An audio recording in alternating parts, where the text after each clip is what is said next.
बहुत बड़ा दौलत वाला था कारून।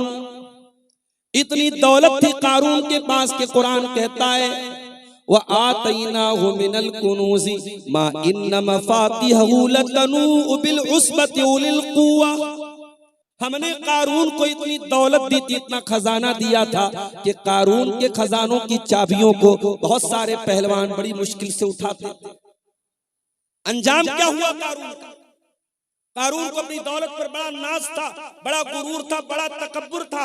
अंजाम क्या हुआ? अल्लाह कहता है फखसफना बिही व बिदारिहिल अर्दा। हमने कारून को जमीन में धसा दिया, हमने कारून के महल को जमीन में धसा दिया, हमने कारून के खजाने को जमीन में धसा दिया। अपनी सारी दौलत के साथ कारून जमीन के अंदर धसा दिया गया। कभी दौलत पर गुरूर मत करना मेरे। ये दौलत आज है कल नहीं होगी। बड़े बड़े करोड़पति अरबपति लोग आज भिखारी बन गए, आज दूसरों के मोहताज बन गए, और जो कल तक भिखारी थे, फकीर थे, आज वो करोड़पति बन गए। कभी दौलत पर गुरूर मत करना, कभी अपनी खूबसूरती पर गुरूर मत करना। ये खूबसूरती एक दिन ढल जाएगी, ये खूबसूरत चेहरा एक दिन झुर्रियों से भर जाएगा। ये चेहरा, जिस चेहरे की खूबसूरती पर नाश करते हो, इस चेहरे पर सिलवटें पड़ जाएंगी, इस चेहरे पर झुर्रियां पड़ जाएंगी, ये बाल सफेद हो जाएंगे, ये बदन कमजोर पड़ जाएगा। ना अपनी खूबसूरती पर गुरूर करो, ना अपनी ताकत पे गुरूर करो, ना अपनी दौलत पे गुरूर करो। अल्लाह ताला कहता है मेरे स्पेशल बंदे वो हैं जो जमीन के ऊपर तकब्बुर नहीं करते, गुरूर नहीं। इसीलिए अल्लाह ताला कुरान के 15वें पारे में फरमाता है वला तमशी फिल अर्दि मरहा। जमीन में अकड़ करके न चला करो। इन्नका लन तखरिकल अर्द वलन तबलुगल जिबाल तूला। ना तो तू जमीन को फाड़ सकता है, ना तू आसमान की पहाड़ों की बुलंदियों पर चढ़ सकता है। ऐ इंसान, तू अकड़ करके क्यों चलता है? तू तकब्बुर क्यों करता है? 4 पैसे आ गए, जरा सी समाज में इज्जत मिल गई तो अपने स्टेटस पर, अपने मकाम पर, अपने ओहदे पर, अपनी कुर्सी पर कोई गुरूर न करे। गुरूर करना इब्लीस का तरीका है, तकब्बुर करना इब्लीस का तरीका है। और अपने आप को डाउन रखना, अपने आप को कमजोर समझना, अपने आप को छोटा समझना, ये नबियों की सुन्नत है मेरे प्यारे।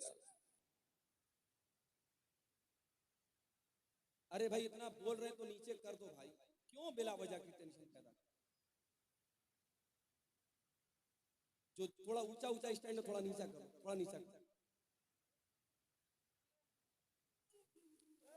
तकब्बुर करना और गुरूर करना ये शैतान की अलामत है मेरे प्यारे। अल्लाह फरमाता है व इबादुर रहमानिल्लज़ीना यमशूना अलल अर्दि हौना।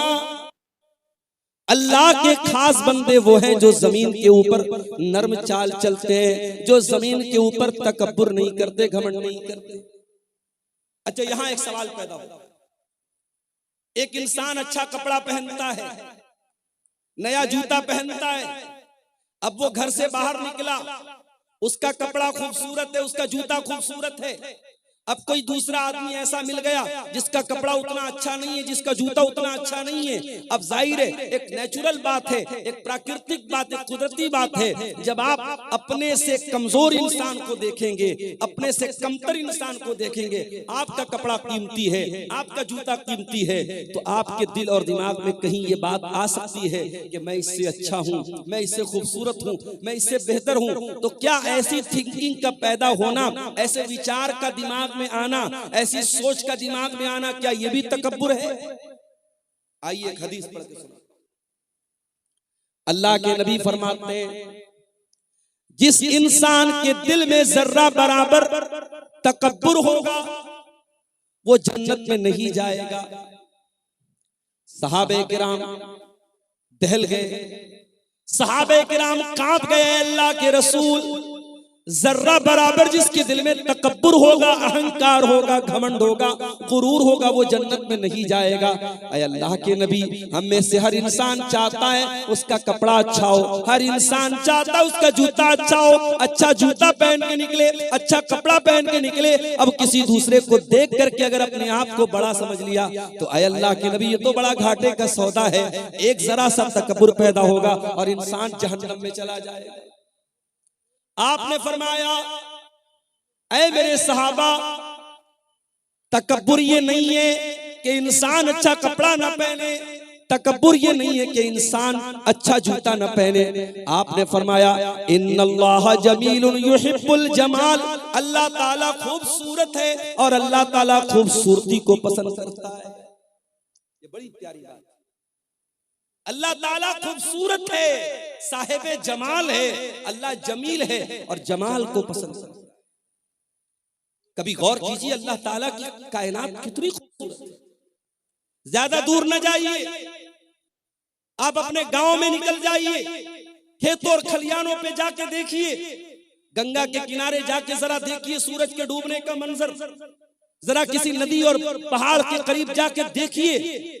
दुनिया की सारी खूबसूरती फेल है मेरे प्यारे साथियों, अल्लाह ताला के क्रिएशन की खूबसूरती, अल्लाह की कुदरत की खूबसूरती के आगे दुनिया की सारी खूबसूरती फेल है।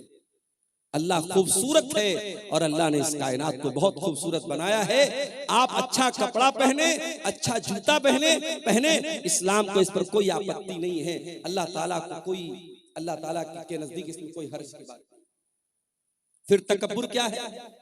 अब तकब्बुर की परिभाषा, तकब्बुर की डिफिनीशन अल्लाह के नबी की जुबान पर।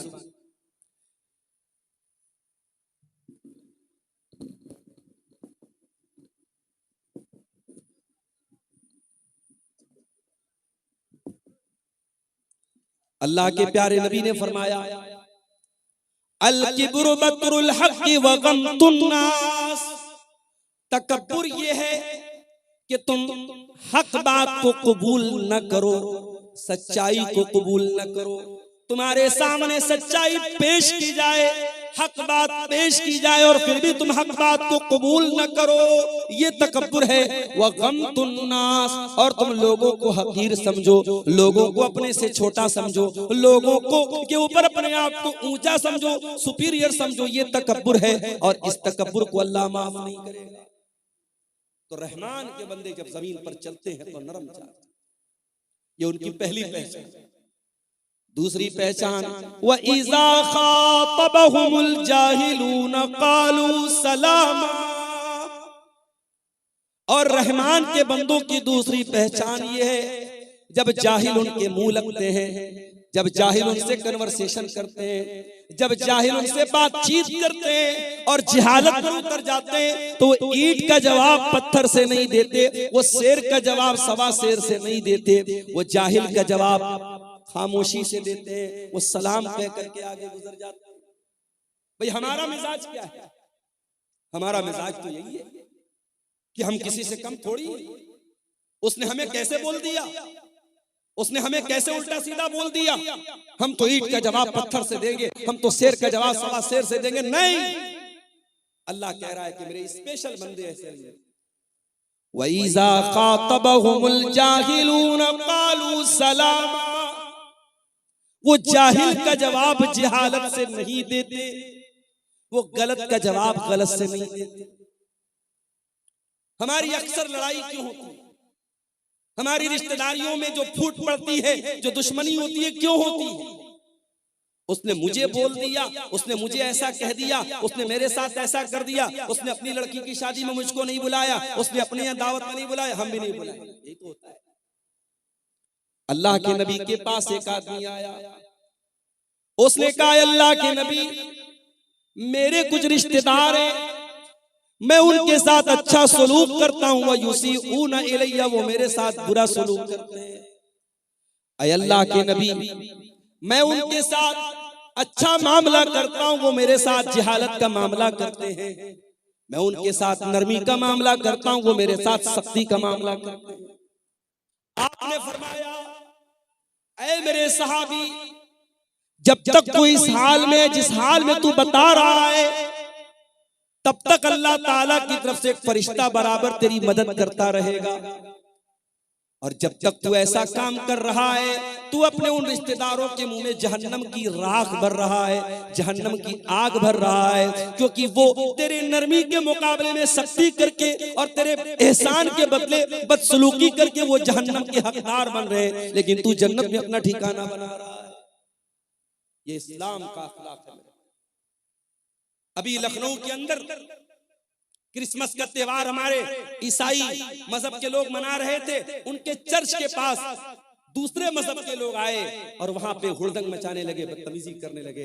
माफ कीजिए, हालांकि वो लोग मुसलमान नहीं थे, लेकिन ये बदतमीजी कि किसी दूसरे मजहब के त्योहार के मकाम पे जाकर अपने मजहब की का जो है प्रचार करना और वहां चीखना चिल्लाना, ये अखलाक के भी खिलाफ है और मानवता के भी खिलाफ है। आज मुल्क में नफरत का माहौल इस कदर बढ़ चुका है कि आज कभी मस्जिदों के सामने, कभी चर्च के सामने और कभी किसी दूसरे मजहब की इबादतगाह के सामने जाकर इस तरीके की बदतमीजी।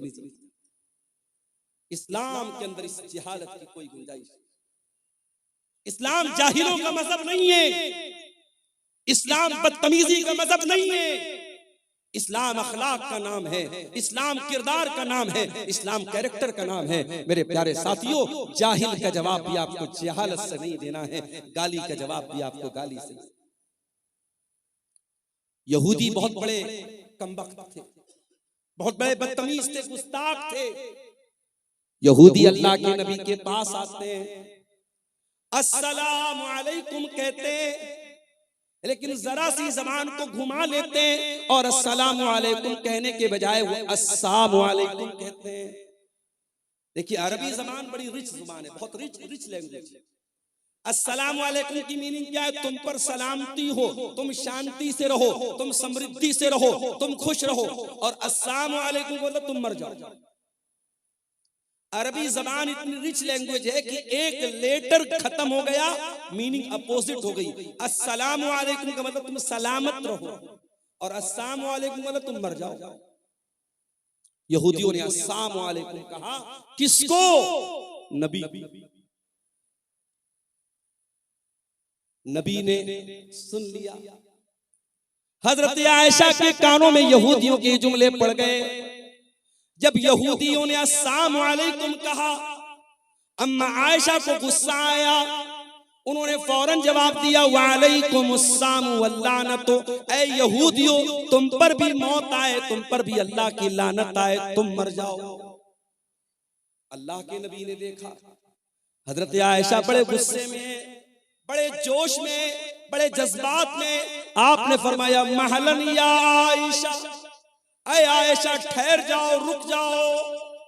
इतने जज्बात में क्यों आ रही हो, इतने तैश में क्यों आ रही हो? इन्नल्लाह युहिब्बुर रिफ्क़ फिल अम्रि कुल्लिही।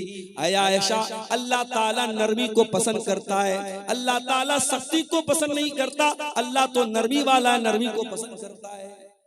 हजरत आयशा ने कहा, अल्लाह के नबी, आपने देखा नहीं उन यहूदियों ने कितनी गंदी बात आपको कही?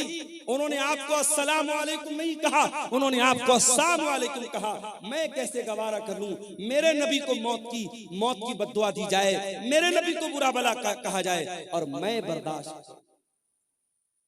हजरत आयशा ने हमें और आपको एक सबक भी दिया। सबक ये दिया कि अगर आपके दिल में रसूल की मोहब्बत है और रसूल की गैरत है और आपके रसूल को बुरा भला कहा जाए तो आपको गुस्सा आना चाहिए, आपके जज्बात भड़कने चाहिए। अगर आपके जज्बात ठंडे पड़े, आपके नबी को कुछ भी कह दिया जाए, आपके जज्बात पर कोई फर्क न पड़े, इसका मतलब कि आप बेगैरत हो चुके हैं, आपके अंदर रसूल के नाम की कोई गैरत नहीं। क्रिसमस का त्योहार आया, ईसाई मजहब के लोग मना रहे, ठीक है, उनका मजहब है, लेकिन हमारी शरीयत क्या कहती है कि अल्लाह ताला का कोई बेटा नहीं है। लम यलिद व लम यूलद, ना तो वो किसी का बेटा है ना उसका कोई बेटा है। क्रिसमस मनाने वाला तो ये अकीदा रखता है कि आज के दिन अल्लाह ताला का बेटा पैदा हुआ है, नौजुबिल्लाह। और मुसलमान बेचारा अपने आप को सेकुलर साबित करने के लिए और अपने आप को मानवतावादी साबित करने के लिए ये क्रिसमस की मुबारकबाद देता है और उसमें शामिल होता है। कितने मुसलमान बच्चे सांता क्लॉस बनते हैं और उनकी नकाब पहने हुई मुसलमान माँ अपने सांता क्लॉस बने बच्चे को स्कूल में छोड़ने जाती है। मेरे प्यारे भाइयों, मेरी माँ और बहनों, होना तो ये चाहिए था कि हम इस शिर्क से अगर रोकने की क्षमता रखते तो हम रोकने की कोशिश करते। हम रोक नहीं सकते तो कम से कम बुरा समझते, मगर हम बुरा कहाँ समझ रहे हैं, हम तो सपोर्ट कर रहे हैं, हम तो साथ दे रहे हैं। इसका मतलब कि तौहीद की गैरत हमारे अंदर नहीं है, अल्लाह की गैरत हमारे अंदर नहीं है। अल्लाह को गाली दी जा रही है, अल्लाह को बुरा भला कहा जा रहा है, अल्लाह का बेटा बनाया जा रहा है और हम मुबारकबाद दे रहे हैं, हम शुभकामनाएं दे रहे हैं, हम उनके साथ शामिल हो रहे हैं। मेरे प्यारे साथियों, हजरत आयशा ने यह सबक दिया है कि मुसलमान अगर हो, अल्लाह से मोहब्बत करते हो, रसूल से मोहब्बत करते हो, अल्लाह को बुरा भला कहा जाए तो तुम्हारा खून खौल जाना चाहिए, रसूल को बुरा भला कहा जाए तो तुम्हारा खून खौल जाना चाहिए। हजरत आयशा कहती हैं, मुझसे बर्दाश्त नहीं हुआ, मैंने जवाब दिया, ऐ यहूदियों, तुम पर अल्लाह की लानत आए, तुम मेरे नबी को बुरा भला कह। नबी ने क्या जवाब दिया? कहा, आयशा, मैंने उन यहूदियों की बदतमीजी को सुना था और मैंने उनका जवाब भी दे दिया था जब उन्होंने अस्सलामु अलैकुम कहा था। ऐ आयशा, मैंने जवाब दे दिया था, मैंने व अलैकुम कह दिया था। उन्होंने कहा था अस्सलामु अलैकुम, ऐ मोहम्मद सल्लल्लाहु अलैहि वसल्लम, आपके ऊपर मौत आ जाए, आप खत्म हो जाएं, आप हलाक हो जाएं। ऐ आयशा, मैंने जवाब दे दिया था व अलैकुम, तुम पर भी हलाकत आ जाए, तुम भी मर जाओ, तुम भी खत्म हो जाओ। ये मेरे नबी का अंदाज। गाली का जवाब आपने गाली से नहीं दिया। मेरे भाइयों, ये अखलाक आज अपने देश में, अपने इलाके में, अपने स्टेट में, अपने गांव में, अपने खानदान में, अपने परिवार में ये अखलाक पैदा करो। अपने बच्चों को ये अखलाक सिखाओ। रहमान के बंदों का ये अखलाक होता है, वइज़ा खातबहुमुल जाहिलून क़ालू सलामा, कि वो जाहिल का जवाब जहालत से नहीं देते। अच्छा, उनका दिन ऐसा गुजरता है, उनकी रात कैसी गुजरती है? वल्लज़ीन यबीतून लिरब्बिहिम सुज्जदन व क़ियामा, जब दुनिया रात में आराम कर रही होती है, गुलछर्रे उड़ा रही होती है, अय्याशी कर रही होती है, रहमान के स्पेशल बंदे रात को तहज्जुद पढ़ते हैं, क़ियामुल लैल करते हैं, रात रात भर सजदा करते हैं, रात रात भर क़ियाम करते हैं, रातों को तहज्जुद की नमाज पढ़ते हैं। आज कितने मुसलमान हैं जो तहज्जुद की नमाज? अरे तहज्जुद छोड़ दो, संभल की बात करने वाले, बनारस की बात करने वाले और उन मस्जिदों की बात करने वाले जिन मस्जिदों पर दुश्मनों की निगाहें हैं, अपने गांव की मस्जिदों को पहले आबाद करो। तुम्हारे गांव की मस्जिद में फजर की नमाज में कितने लोग रहते हैं? मुअज्जिन अज़ान की आवाज दे रहा है, अस्सलातु खैरुम मिनन नौम, नमाज नींद से बेहतर है, और मोहल्ले में, गांव में सैकड़ों लोग रहते हैं, दो चार बूढ़ों के अलावा, दो चार बुजुर्गों के अलावा, जो डंडा लेके मस्जिद में पहुंचते हैं, कोई फजर की नमाज में आने को तैयार नहीं है। गोया हम ये साबित कर रहे हैं कि ऐ मुअज्जिन, तू कहता है नमाज नींद से बेहतर है, लेकिन मेरे नजदीक नींद बेहतर है, मैं नींद को छोड़ करके नमाज पढ़ने को तैयार नहीं। आज का मुसलमान 5 टाइम की नमाज पढ़ने को तैयार नहीं, और वो बेचारा बैठ करके तबसरा कर रहा है, हमारी मस्जिदें निशाने पर हैं, हमारी मस्जिदों पर दुश्मनों की गलत नजर है। अरे दुश्मन की गलत नजर बाद में है, पहले तूने अपनी मस्जिदों को वीरान किया। दिल्ली की जामा मस्जिद में अभी मेरे पास वीडियो आया, वहां इंस्टाग्राम की रील बन रही है, लड़का लड़की प्यार मोहब्बत की रील बना रहे। कहा? अल्लाह के घर में, जामा मस्जिद में। मैंने वीडियो देखा, मेरा खून खौल गया कि जामा मस्जिद के एडमिनिस्ट्रेशन और वहां की इंतजामिया क्या कर रही है। इस तरीके के बेहुदा वीडियोस जामा मस्जिद के अंदर बनाए जा रहे हैं। प्यार मोहब्बत की बातें एक लड़का लड़की वो वीडियो के अंदर फिल्मा रहे, और वो वीडियो जामा मस्जिद दिल्ली के अंदर बन रही है। मेरे प्यारे साथियों, दिल्ली के अंदर 5 मस्जिदें तो ऐसी हैं, पुरानी मस्जिदें जो पिकनिक स्पॉट बन चुकी हैं, और वहां आशिक और माशूक मिलने जाते हैं। वो लवर्स पॉइंट बन गया है, वो आशिकों के मिलने का अड्डा बन गया है। ये मुसलमान का हाल है, और वो बेचारा कह रहा है कि साहब हमारी मस्जिदों पर दुश्मनों की गलत नजर। अल्लाह कह रहा है, मेरे स्पेशल बंदे 5 टाइम की नमाज के तो पाबंद होते ही होते हैं, वल्लज़ीन यबीतून लिरब्बिहिम सुज्जदन व क़ियामा, वो रात रात भर सजदे में रहते हैं, वो रात रात भर क़ियाम में रहते हैं, वो अल्लाह की बारगाह में रोते रहते हैं, वो अल्लाह की बारगाह में तहज्जुद पढ़ते हैं, क़ियामुल लैल करते हैं। कल जुमा का दिन है, फजर की नमाज में आप मस्जिद में जाएंगे, अगर इमाम साहब को मसला मालूम है, सुन्नत का तरीका मालूम है, इमाम साहब पहली रकात में सूरह सजदा पढ़ाएंगे, दूसरी रकात में सूरह दहर पढ़ाएंगे, सूरह सजदा की तिलावत जब आप सुनेंगे, सूरह सजदा में ये आयत भी इमाम साहब तिलावत करेंगे, ततजाफा जुनूबुहुम अनिल मज़ाजी यदऊन रब्बहुम खौफन व तमा।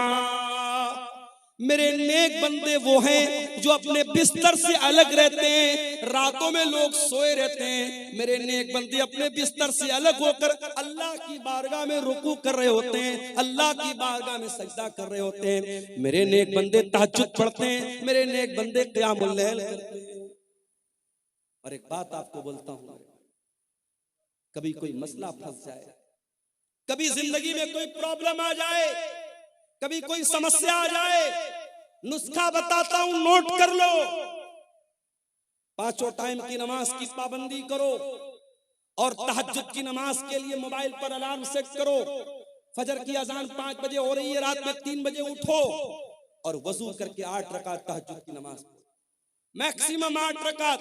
अगर 8 रकात पढ़ने की ताकत नहीं तो 6 भी पढ़ सकते हो, 6 की ताकत नहीं तो 4 भी पढ़ सकते हो, 4 की ताकत नहीं तो 2 भी पढ़ सकते हो, मिनिमम 2 रकात, मैक्सिमम 8 रकात तहज्जुद की नमाज पढ़ो। और उसके बाद अल्लाह के सामने अपनी झोली फैला दो, ऐ अल्लाह शादी को 8 साल हो गए, तेरा बंदा औलाद की नेमत से महरूम है, ऐ अल्लाह मेडिकल चेकअप करा लिया, डॉक्टर्स की रिपोर्टें नॉर्मल हैं, डॉक्टर का इलाज दुरुस्त है, ऐ अल्लाह मेरे मेरे मेरे घर में बच्चे की किलकारी नहीं गूंज रही है, मेरी बीवी की गोद सूनी है, ऐ अल्लाह मुझे औलाद की नेमत से नवाज दे। मेरे प्यारे साथियों, ये तजर्बा और मुशाहदा जो उलमा का और नेक लोगों का रहा है वो मैं आपको बता रहा हूँ। तहज्जुद की नमाज में आप तहज्जुद की नमाज पढ़ने के बाद अल्लाह से वो चीजें मांगिए जो असंभव है, जो नामुमकिन है, अल्लाह ताला उस असंभव और नामुमकिन को भी इंशाअल्लाह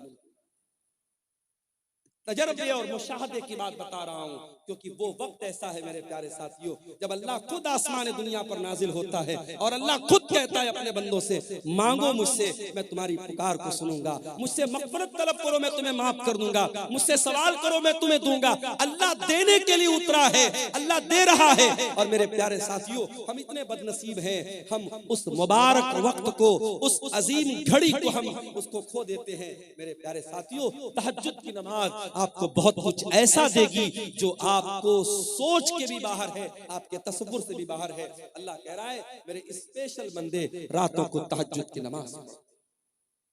और आगे बढ़िए। अच्छा, तहज्जुद पढ़ते हैं इसका मतलब नेक लोग हैं। अब जब नेक लोग हैं तो उनको तो अपने आप पर एक खुशी होनी चाहिए कि साहब हम तो तहज्जुद पढ़ने वाले हैं, जन्नत तो हमारे बाप की होगी, जन्नत में तो हमारा रिजर्वेशन हो गया। नहीं, तहज्जुद पढ़ने के बावजूद अल्लाह के अजाब से डरते रहते।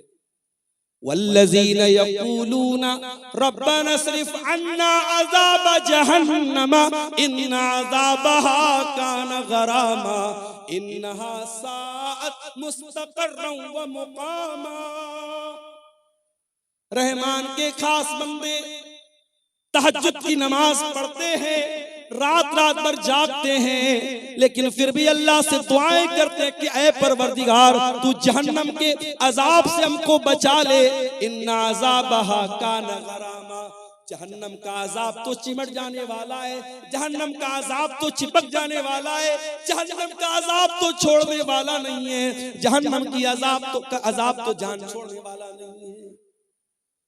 आज 2-4 लाख रुपया हमने मस्जिद में दे दिया, 2-4 लाख रुपया हमने मदरसे में दे दिया, कोई जलसा करा दिया, कोई मस्जिद बनवा दी, कोई यतीमों की मदद कर दी, तो हम उतने ही पर बड़े फख्र से, बड़े गुरूर से हम अपने आप को समझते हैं कि साहब हमने तो बहुत बार तीर मार लिया, अब तो जन्नत हमारे बाप की हो गई। नहीं मेरे प्यारे साथियों, ये बहुत ही खतरनाक किस्म का तकब्बुर है कि इंसान अपनी नेकियों को, अपने नेक अमाल को अपनी नजात के लिए फाइनल समझे कि हाँ मैंने नेकी कर ली तो मेरी नजात हो गई। इंसान को नेकी करके भी डरना चाहिए, पता नहीं अल्लाह ताला ने उसकी नेकी कबूल की है। हजारों साल पहले जब इब्राहिम अलैहिस्सलाम ने खाने काबा को बनाया था, उनका बेटा इस्माइल भी अपने बाप के साथ खाने काबा को बना रहा था। दोनों बाप बेटे खाने काबा को बना रहे थे और बाप बेटे क्या दुआ कर रहे थे? कुरान बाप बेटों की दुआ को बयान कर रहा है। व इज़ यरफ़उ इब्राहीमुल क़वाइद मिनल बैति व इस्माइल रब्बना तक़ब्बल मिन्ना इन्नका अंतस समीउल अलीम। ऐ परवरदिगार, इब्राहिम दुआ कर रहे हैं, उनका बेटा इस्माइल दुआ कर रहा है, ऐ परवरदिगार हम बनाने को तो खाने काबा बना रहे हैं, ऐ अल्लाह हम तेरा घर बना रहे हैं, हम मस्जिद बना रहे हैं, लेकिन ऐ अल्लाह हमको पता नहीं हमारा ये अमल कबूल होगा कि नहीं होगा। रब्बना तक़ब्बल मिन्ना इन्नका अंतस समीउल अलीम। ऐ अल्लाह तू हमारी इस नेकी को कबूल फरमा ले, तू दुआओं को सुनने वाला है, तू दिल का हाल जानने वाला है। नेकी के बाद इंसान को चिंता होनी चाहिए कि हमारी नेकी अल्लाह ताला के स्वीकार हुई कि नहीं हुई, अल्लाह ताला के कबूल हुई कि नहीं हुई। रहमान के बंदे तहज्जुद पढ़ते हैं और फिर भी दुआ करते हैं कि ऐ अल्लाह हमें जहन्नम के अजाब से बचा ले। इन्न अज़ाबहा कान गरामा, जहन्नम का अजाब इंसान को चिपक जाने वाला। गरामा का मतलब समझते हैं? अरबी जबान में जब कोई किसी से कर्जा लेता है तो जो कर्जा वसूलने के लिए आता है उसके लिए अरबी में गराम का लफ्ज इस्तेमाल होता है।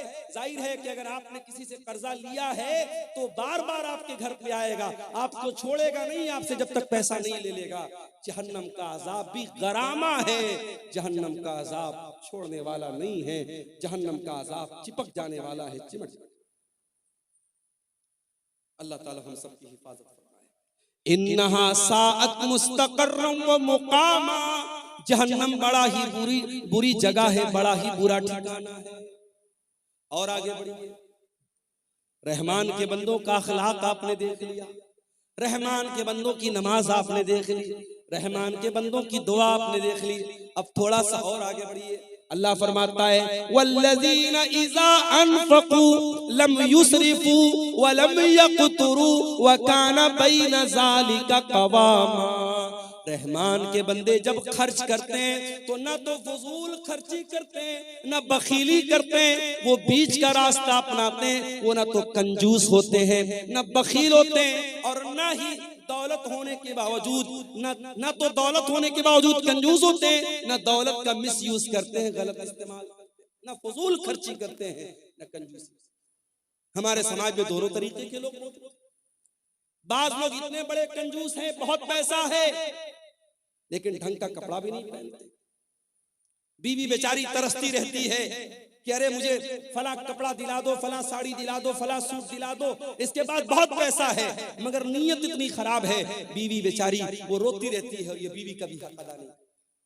बच्चे तरस जाते हैं अच्छा खाना खाने के लिए, ये कंजूस अपनी दौलत को सजा सजा के रखता है, जमीनें खरीदता है, जायदाद खरीदता है। मेरे प्यारे साथियों, ये जमीनें, ये जायदादें आपके मरने के बाद ये दूसरों के हाथ लग जाएंगी। जब तक आप जिंदा हैं, अगर अल्लाह ताला पैसा दे रहा है, अपने शरीर पर भी खर्च करो, अपने जिस्म के ऊपर भी खर्च करो, अच्छा खाओ, अच्छा पहनो, बच्चों को अच्छा खिलाओ, अगर मौका मिले थोड़ा दुनिया भी घूमो, थोड़ा तफरी भी करो, थोड़ा अच्छी जगहों पर अपने बाल बच्चों को लेके जाओ। अगर अल्लाह ने दौलत दी है तो उम्रा भी कर लो, हज भी कर लो। मेरे प्यारे साथियों, ये जिंदगी कितने दिन साथ देगी हम नहीं जानते। हम नहीं जानते हैं कब कौन सी बीमारी आ जाए, हार्ट अटैक आ जाए, और कब इंसान मर जाए, हम नहीं जानते। मेरे प्यारे साथियों, अभी 4-5 दिन पहले बनारस में मैं बाइक पर जा रहा था। बनारस में वो टैक्सी चलती है, बाइक वाली टैक्सी, उस पर मैं जा रहा था। एक गैर मुस्लिम नौजवान था, बाइक चला रहा था। मेरी आदत है बाइक पर बैठता हूँ जब इस तरीके की बाइक पर, तो पूछता हूँ जो चलाने वाला होता है कि भाई क्या नाम है, कहाँ के रहने वाले हो। तो उसने बताया बनारस के करीब का वो रहने वाला था। वो उसके खुशिये में, उसके पेशाब के मकाम पे जो खुशियतैन होते हैं, जो टेस्टिकल्स होते हैं, उसमें उसको कैंसर हो गया। सोचिए 20-25 बरस का नौजवान टेस्टिकल्स में कैंसर हो गया है और वो बेचारा इलाज कराने के लिए बनारस आया था और अपने माँ बाप का अकेला बेटा था, घर में कोई कमाने वाला नहीं था। वो बेचारा कैंसर के मर्ज से जो दो चार था और वो बनारस में बाइक चला करके अपना इलाज का खर्चा निकालने की कोशिश कर रहा है। इसकी हालत देख करके मेरे भाइयों मुझे बड़ा तरस आया और मैं सोचने लगा कि सोचो ये इंसान जो इस कदर खतरनाक बीमारी में मुब्तला है, ये भी बेचारा बाइक चला रहा है सिर्फ इसलिए ताकि 4 पैसे आ जाएं और मेरे इलाज की में आसानी हो जाए। दुनिया में मेरे प्यारे साथियों इस तरीके के बहुत सारे लोग भरे पड़े हैं। कौन सी बीमारी, कौन सा एक्सीडेंट, कौन सा हादसा आ जाए और जिंदगी खत्म कर दे हम नहीं जानते। जब तक जिंदगी है, तंदुरुस्ती है, उसका सही इस्तेमाल करो। दौलत है उसका सही इस्तेमाल करो। कंजूस भी मत बनो, बखील भी मत बनो। बीवी का हक अदा करो, बच्चों का हक अदा करो। अच्छा खाओ, अच्छा पहनो, अच्छे मकान में रहो, अल्लाह की नेमतों का फायदा उठाओ। और इसका ये मतलब भी नहीं है कि आपकी इस्तिताअत 10,000 का मोबाइल लेने की है लेकिन आप लोन पर और EMI पर आप लाख रुपए का आईफोन ले रहे हैं।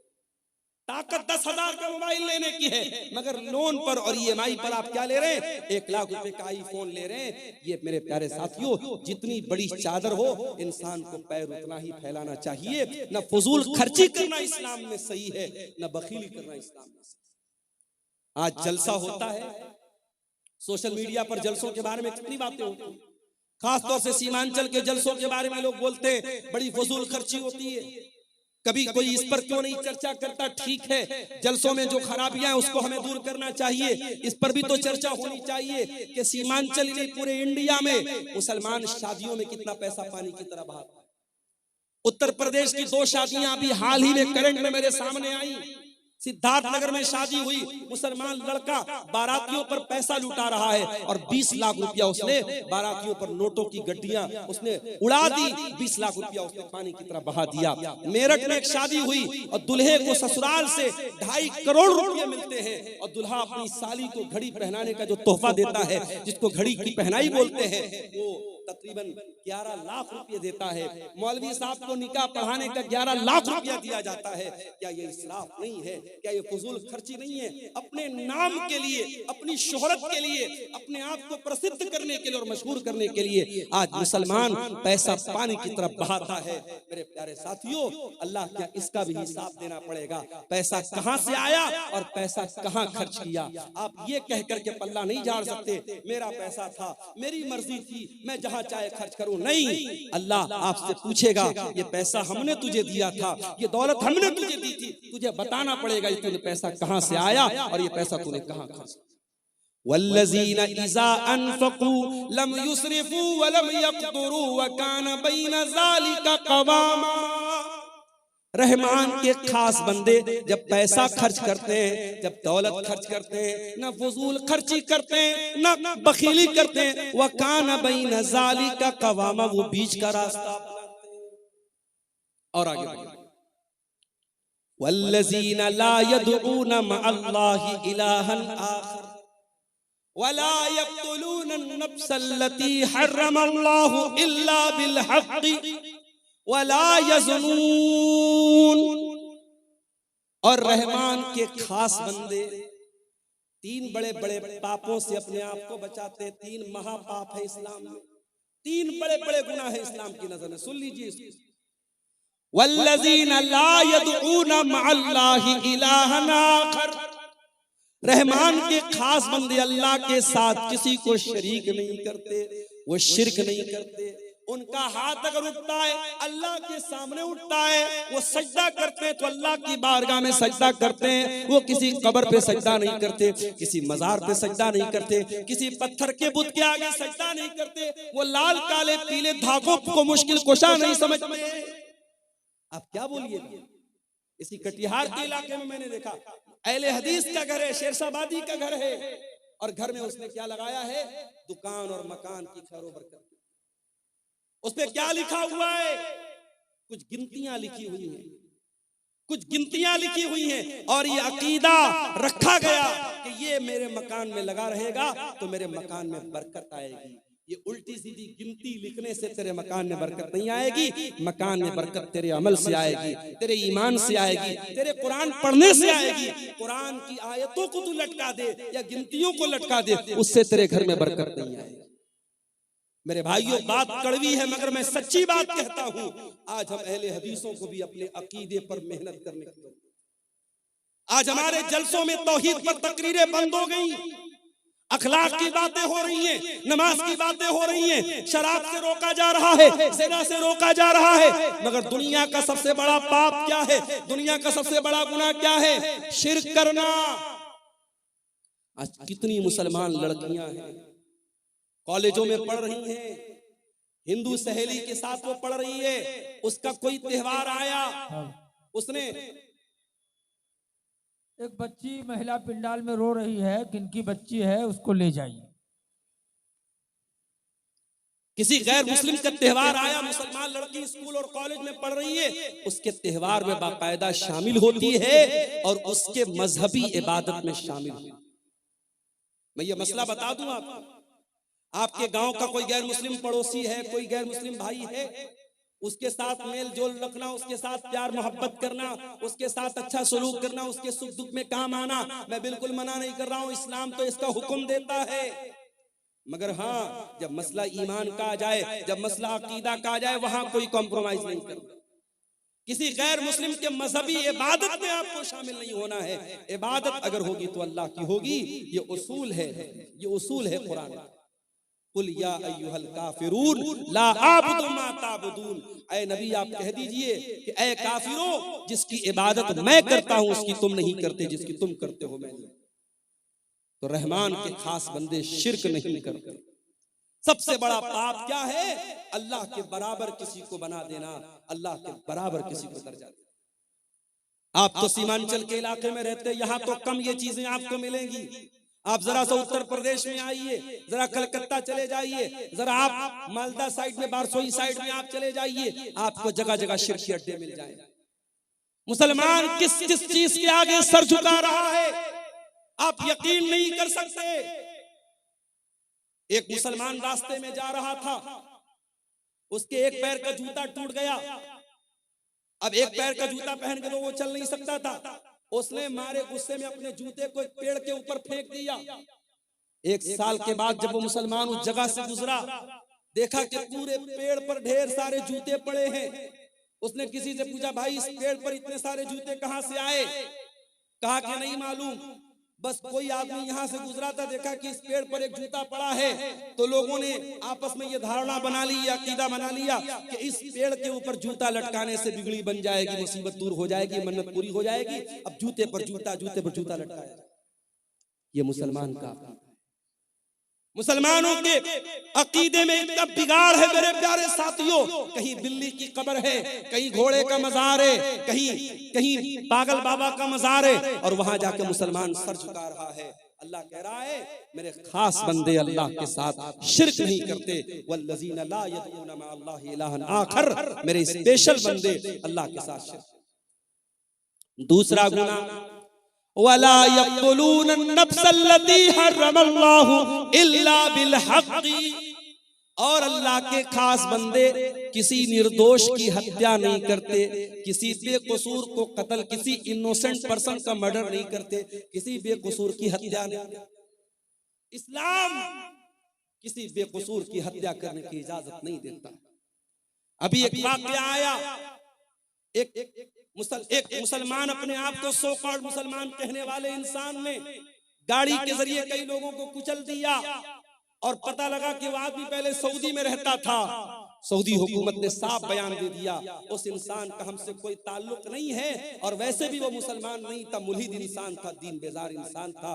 मेरे प्यारे साथियों, कोई मुसलमान इस तरीके की हरकत अगर करे, किसी बेकसूर की हत्या करे, किसी निर्दोष को मार दे, तो कान खोल करके सुन लो, इस्लाम का उससे कोई संबंध नहीं है। इस्लाम बेकसूरों की जान लेने की शिक्षा नहीं देता है। इस्लाम के नजदीक बहुत बड़ा क्राइम है, बहुत बड़ा गुनाह है किसी की जान लेना।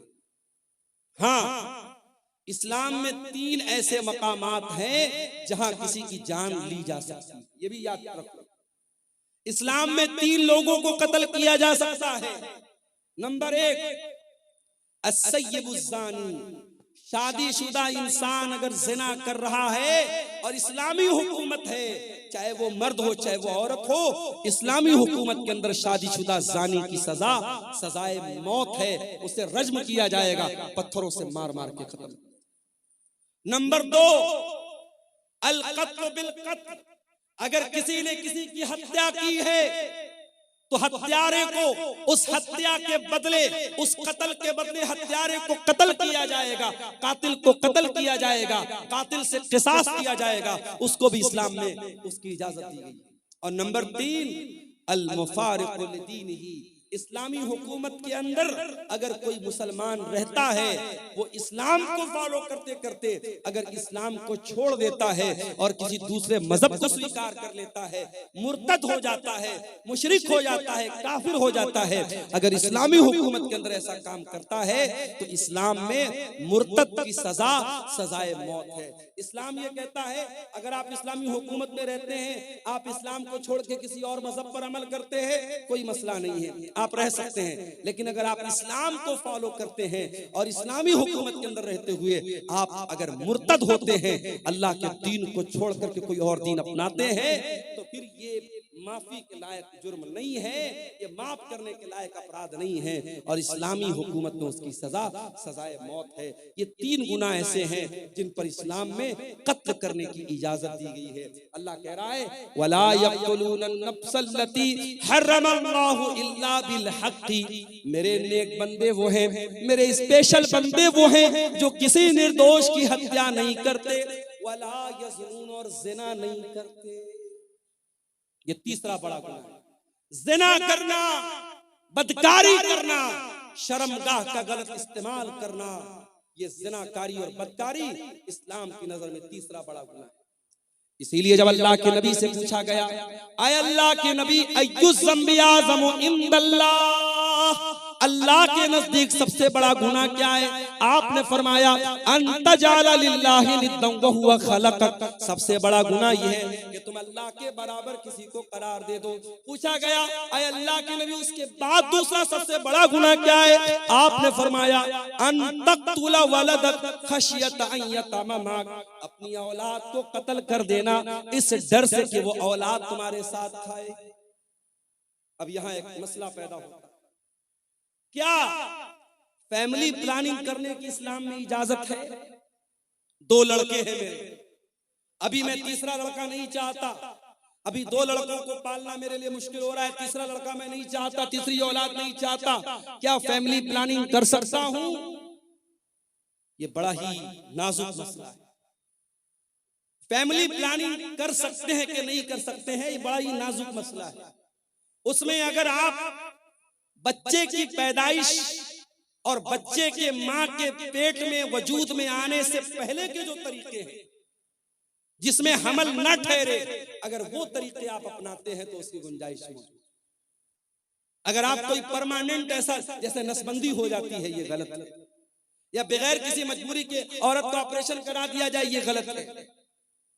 अगर वक्ती तौर पर और आरजी तौर पर अगर हमल न ठहरे, इसके लिए कोई तदबीर अपनाई जाए, उसकी गुंजाइश तो मौजूद है। मगर एक बार अगर प्रेगनेंसी वजूद में आ गई, हमल वजूद में आ गया, अब उसके बाद उसको डिस्ट्रॉय करना, उसको एबॉर्शन करना, उसको खत्म करना मां के पेट में, मेरे प्यारे साथियों, ये औलाद का कत्ल है और ये उस जान का कत्ल है, और इसका हिसाब आपको देना। हाँ, अगर कभी ऐसा हो गया कि हमल ठहर गया और औरत की सेहत और उसकी तंदुरुस्ती इस लायक नहीं है कि वो बच्चे को जन्म दे, क्या है ये? चांदी की का पायल किसी अल्लाह की बंदी ने, किसी हमारी बहन ने ये दिया है, इस मस्जिद का चंदा है, ईदगाह के लिए, अच्छा ईदगाह के लिए दिया है। अल्लाह ताला इस बहन के इस चंदे को कबूल फरमाए। तो मेरे भाइयों, अगर प्रेगनेंसी ठहर गई है उसके बाद जब तक बहुत ही क्रिटिकल केस ना हो और डॉक्टर्स का इस बात पर इत्तेफाक ना हो कि अगर ये हमल ठहरा और बच्चा हुआ, माँ की जान को खतरा हो जाएगा, उस अवस्था में, उस सिचुएशन में तो इजाजत दी जा सकती है। नॉर्मल हालात में अगर हमल ठहरा है, उसको कोई खत्म करता है तो ये भी औलाद का कत्ल है। अल्लाह के नबी फरमाते हैं दूसरा बड़ा गुनाह क्या है? औलाद को कत्ल कर देना, इस डर से कि वो आपके साथ। और खबरदार कोई ये ना सोचे अपनी औलाद को हम खिलाते हैं, नहीं। मैंने अपनी जिंदगी में तजर्बा देखा है।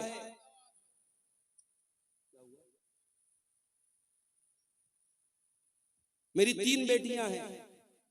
2013 में शादी हुई, 14 में मेरी बड़ी बेटी पैदा हुई। मैंने जिंदगी में अपना तजर्बा मैं आपको बता रहा हूं, मैंने महसूस किया है, खास तौर से बेटी जब पैदा होती है, इंसान अपनी जिंदगी में, अपनी रोजी रोटी में, अपने कारोबार में, अपनी मईशत में बरकत महसूस करता है। औलाद अपना मुकद्दर लेके आती है। आप खबरदार ये मत सोचिए कि आप अपनी औलाद को खिलाते हैं। आपको भी खिलाने वाला अल्लाह है और आपकी औलाद को भी खिलाने वाला अल्लाह।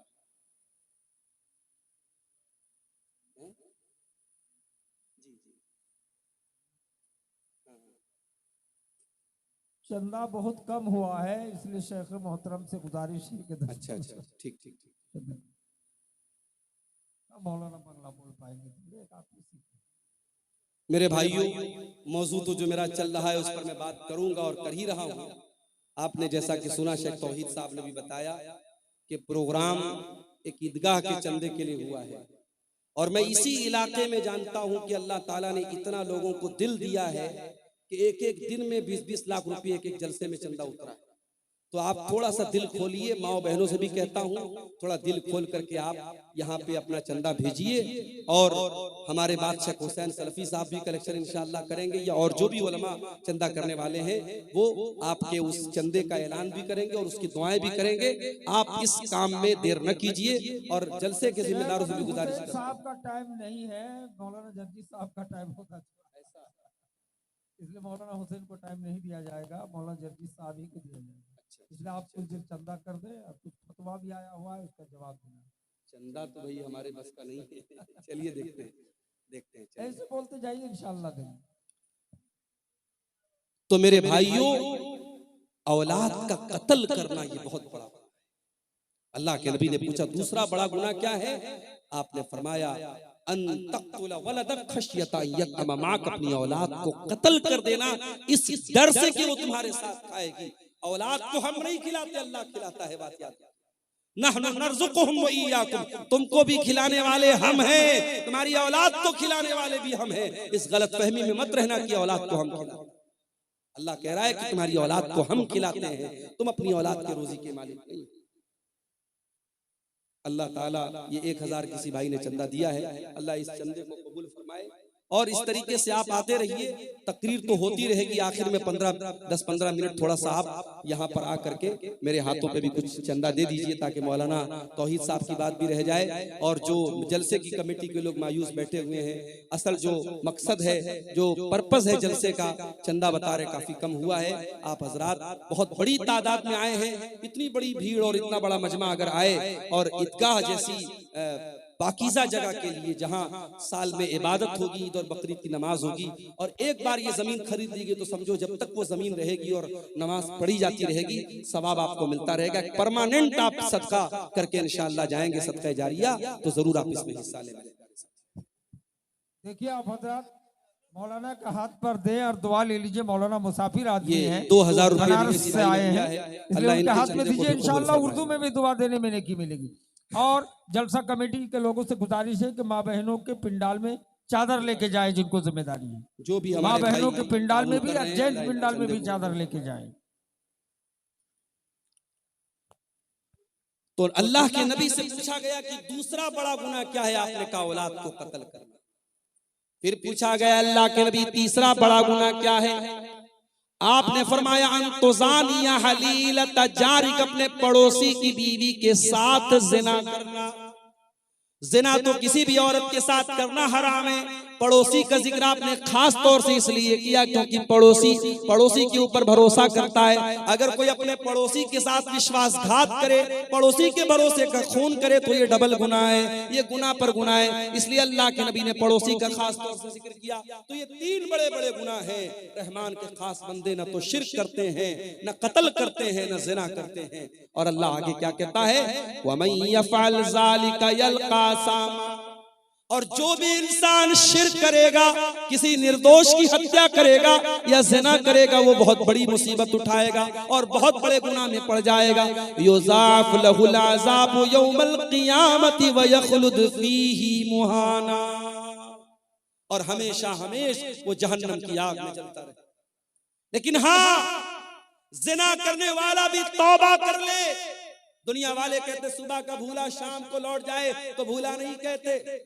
अल्लाह कह रहा है अगर ज़िना करने वाला, कत्ल करने वाला, शिर्क करने वाला भी सच्ची तौबा कर ले, मैं उसे स्वीकार करने को तैयार हूं, मैं उसे कबूल करने को तैयार।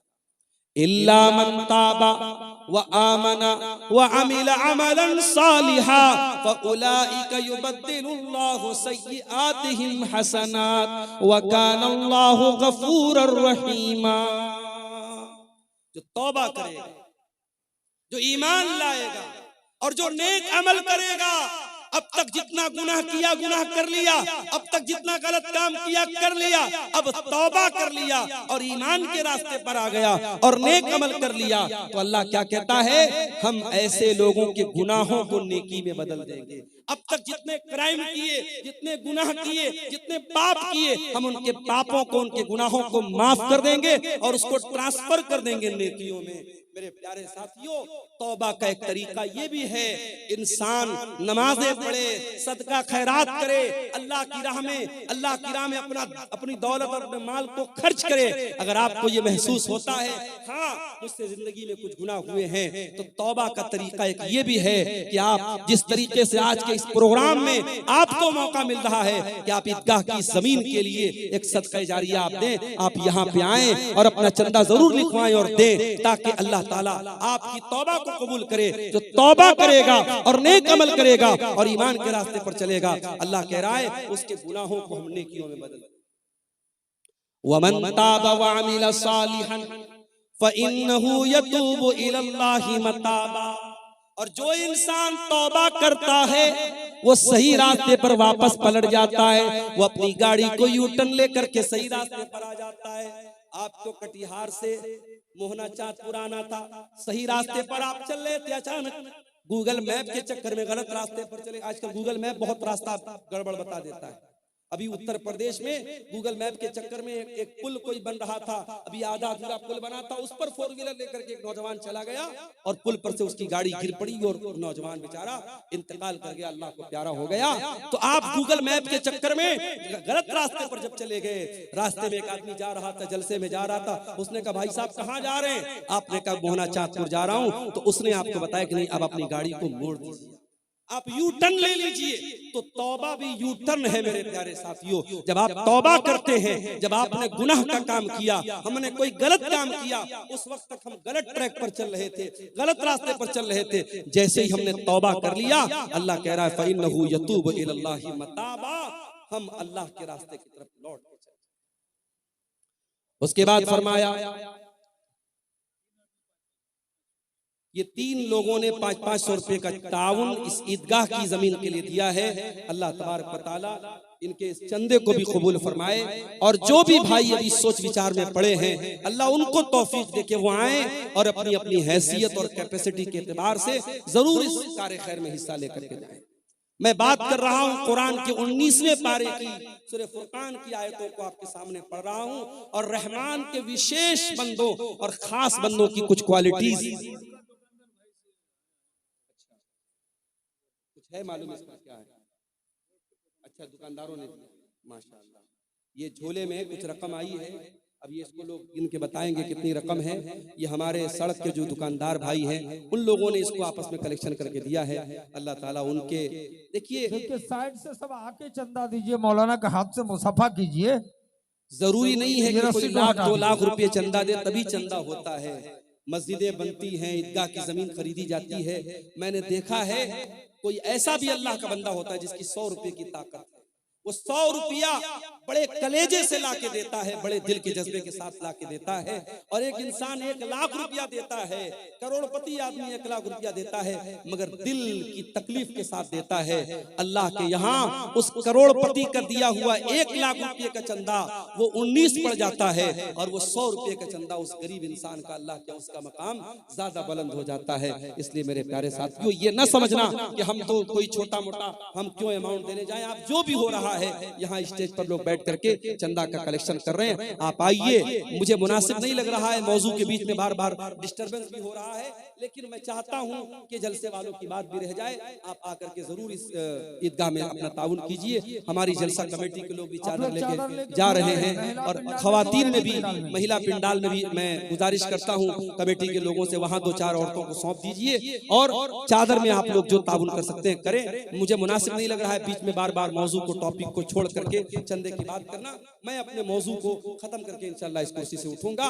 रहमान के खास बंदों की हम पहचान बता रहे हैं आपको, उनकी विशेषताएं बता रहे हैं, उनकी खूबियां बता रहे हैं। अल्लाह ने कहा रहमान के खास बंदे शिर्क नहीं करते, जिना नहीं करते, कत्ल नहीं। और आगे, वल्लज़ीना ला यशहदून अज़्ज़ूर, और अल्लाह के खास बंदे वो हैं जो किसी गुनाह के काम में, किसी गलत काम में शामिल नहीं होते। नए साल की रात आ रही है, 31 दिसंबर की रात आ रही है।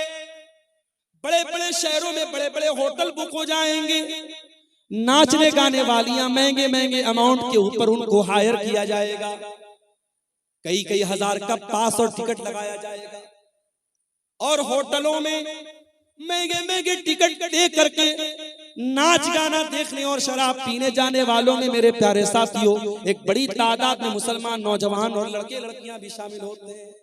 कुरान क्या कहता है, वल्लज़ीना ला यशहदून अज़्ज़ूर, अल्लाह के खास बंदे झूठी गवाही नहीं देते और किसी गलत काम में शामिल नहीं होते। व इज़ा मर्रू बिल्लग़्वी मर्रू किरामा, और जब वो किसी लग़्व चीज के पास से गुजरते हैं तो शराफत से गुजर जाते हैं। आप मार्केट में जा रहे हैं, आप रेलवे स्टेशन के पास जा रहे हैं, आप एयरपोर्ट के पास से जा रहे हैं, और कोई लग़्व चीज, कोई नामुनासिब चीज आपकी नजरों के सामने से आई, तो आप अगर उसको देखने लगते हैं या उस गलत काम में आप इन्वॉल्व हो जाते हैं, अल्लाह ताला हम सब की हिफाजत फरमाए। मेरे प्यारे साथियों, रब्बुल आलमीन अगर आप किसी लग़्व चीज के पास से गुजरते हैं तो कुरान क्या कहता है, मेरे स्पेशल बंदे, वइज़ा मर्रू बिल्लग़्वी मर्रू किरामा, शराफत के साथ वहां से गुजर जाते हैं। उसके बाद फरमाया, वइज़ा ज़ुक्किरू बिआयाति रब्बिहिम लम यखिर्रू अलैहा सुम्मन व उमियाना, वल्लज़ीना इज़ा ज़ुक्किरू बिआयाति रब्बिहिम, और रहमान के खास बंदों की एक पहचान ये भी है, जब उनके सामने कुरान पढ़ा जाए, जब उनके सामने उनके रब की आयतें पढ़ी जाए, वो अंधे और बहरे बन करके, वो गूंगे और बहरे बन करके नहीं गिर पड़ते।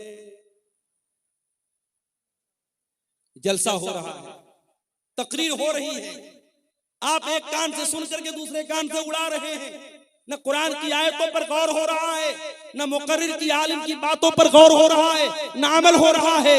तो याद रखिए मेरे प्यारे साथियों, अल्लाह के नेक बंदों का ये तरीका नहीं है। अल्लाह के नेक बंदे क्या करते हैं, वो गौर करते हैं, वो बातों को कैच करते हैं, वो समझने की कोशिश करते हैं, वो अमल करते हैं। वल्लज़ीना इज़ा ज़ुक्किरू बिआयाति रब्बिहिम, रहमान के खास बंदों के सामने जब उनके परवरदिगार की आयतें पढ़ी जाती हैं, लम यखिर्रू अलैहा सुम्मन व उमियाना, वो अंधे और बहरे बन करके नहीं गिर पड़ते। देखिए ये बच्ची रो रही है, एक बच्ची रो रही है, ये बच्ची को स्टेज पर है, ले जाइए भाई, किनकी बच्ची है, कैसी माँ है, कितनी छोटी बच्ची को छोड़कर कहाँ है, स्टेज में आके ले जाइए, छोटी सी बच्ची है, दिखाइए वो स्क्रीन पर। एक बच्चा बैसा गोविंदपुर का अबुल कलाम बाप का नाम बता रहा है, स्टेज में पहले से बहुत देर से रो रहा है, ले जाइए। मलकैन का रहमान के खास बंदे कुरान की आयतों को सुन करके सुम्म व उमयाना, अंधे और बहरे बन करके गिर नहीं पड़ते, गौर करते हैं, अमल करते हैं। कुरान की आयतें आज हमारे सामने पढ़ी जाती है, पत्थर दिल हो चुके हैं मोरा। नमाज पर कितनी तकरीरें हो रही हैं, बेनमाजी वैसे के वैसे। ज़िनाकारी पर कितनी तकरीरें हो रही हैं, ज़िना के केसेस कम नहीं हो रहे हैं। शराब पर कितनी बातें हो रही हैं, मगर नशे का रुझान बराबर बढ़ता चला जा रहा है। मेरे प्यारे साथियों, रहमान के खास बंदे कुरान की आयतों को गौर से सुनते हैं और अमल करते हैं। उसके बाद फरमाया, वल्लज़ीन यक़ूलून रब्बना हब लना मिन अज़वाजिना व ज़ुर्रिय्यातिना क़ुर्रता अयुन वजअलना लिलमुत्तक़ीन इमामा। ये रहमान के खास बंदों की आखिरी पहचान अल्लाह बयान कर। रहमान के खास बंदे वो हैं जो ये दुआएं करते रहते हैं कि ऐ हमारे परवरदिगार, हमारे बीवी बच्चों को हमारी आंखों की ठंडक बना दे। बीवी बच्चे हमारी जिंदगी का बड़ा अहम हिस्सा होते हैं। मेरे हम जब भी खुश होते हैं अपने बीवी बच्चों के साथ खुशी में शामिल होते हैं। हम किसी अच्छी जगह घूमने फिरने जाते हैं, अपने बीवी बच्चों को शामिल करते हैं। क्या अपने बीवी बच्चों को जहन्नम की आग से बचाने की चिंता हमारे दिल और दिमाग में पैदा नहीं होती? मेरे भाई देखिए, ये फिर किसी ने 1500 रुपए का ताउन पेश किया है, और ये 100 रुपए का भी कुछ ताउन हमारे चंद नौजवानों ने पेश किया था। अल्लाह ताला इन तमाम चंदा देने वालों के चंदे को और दान देने वालों के दान को अल्लाह कबूल फरमाए। अल्लाह इनकी जायज मुरादों को पूरी फरमाए। ये सामने फोन पे का स्कैनर कोड भी, बार कोड भी लगा हुआ है, जगह जगह इन लोगों ने लगाया है स्टेज के बीच में। आप हजरात जो ऑनलाइन भी पेमेंट करना चाहें, जरूर इस ईदगाह की जमीन के लिए करते हुए जाएं। तो रहमान के खास बंदे अपने बीवी बच्चों के लिए दुआ करते हैं। अगर आपकी बीवी दीनदार नहीं है, आपका बच्चा अगर दीन पर नहीं है, तो कम से कम कुछ नहीं कर सकते। रजाकार हजरात से गुजारिश है कि 10 मिनट के अंदर हजरत मौलाना जर्जीस साहब इटावा उनको ले आए स्टेज में। 10-15 मिनट के अंदर मौलाना जर्जीस साहब को स्टेज में ले आए। तब तक मौलाना अब्दुल गफ्फार के बाद मौलाना मुश्ताक साहब बंगला में 10-15 मिनट ईदगाह के लिए चंदा करेंगे बंगला जबान पे, जो देना चाहें दे सकते हैं। रहमान के खास बंदे अपने बीवी बच्चों की चिंता करते हैं। अपने बीवी बच्चों के कपड़े की चिंता तो हम सब करते हैं, बच्चों की दुनिया के फ्यूचर की चिंता तो हम सब करते हैं, लेकिन मेरे प्यारे साथियों, ये जमीन, ये जायदाद, ये रुपया, ये पैसा, ये जेवर, ये कपड़ा हमारे बीवी बच्चों की दुनिया में काम आएगा। अपनी